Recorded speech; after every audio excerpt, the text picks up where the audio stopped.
So my company does these presentations on our new solutions to individuals in the different fields that the solution may relate to, and they may be interested in.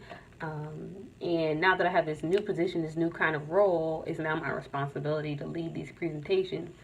My manager, even though this is my first one tomorrow, she's fully confident in me, thinks I'm going to do great. So she sent me on my own. She said, I won't be going to this one, but you got it. You're good. Um, and as I'm preparing for the presentation tomorrow, one of my first thoughts when she told me this about a week ago was, damn, my hair is in braids.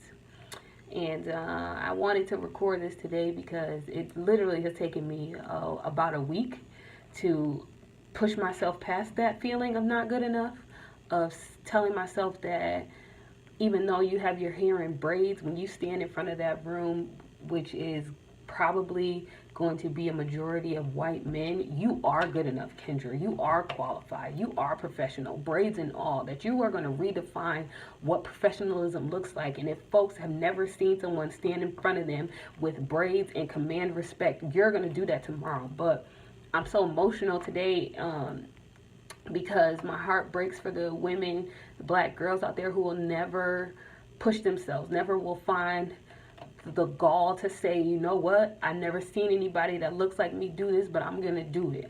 People might not say that I should be in this, but I'm going to be in it. And that's who my heart breaks for the women who will pass on an opportunity because they have limited themselves, who will say they're not ready, they're not good enough, that they're not supposed to be in that seat, that they're not supposed to be raising their hand, that they're not supposed to ask a question, that they're not supposed to be leading a group, that they shouldn't have that job, who will limit themselves before anyone else says anything about them. Like, that's who my heart breaks for. So tomorrow I'm breaking the generational curse of not feeling good enough.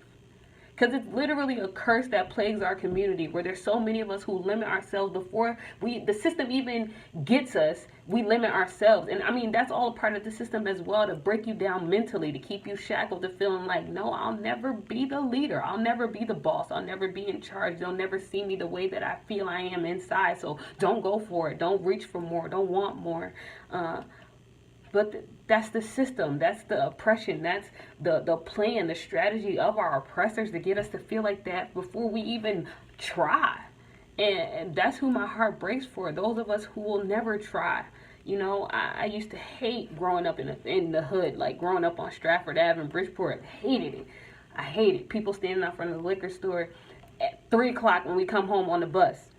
Hated it. Hated how it looked. Hated being from there. But I realized there's so many people who just couldn't, just felt they weren't good enough, never tried, never were too afraid to get the no, to get rejection, to be told that not right now. They never pushed past their own limitations in their head. Even before someone said no, they gave themselves a no. And my heart just breaks. I hope every black girl, black boy, anybody finds the wherewithal within yourself to say, even if I don't see an image that looks like me doing this thing, I'm going to be the one that does it. I'm going to break the curse of not feeling good enough. And today and every other day, I'm going to do it. If I have to be the only one, I'm pushing past every limitation that I set for myself. And even if it's a no at the end of the day, it's a no that I got.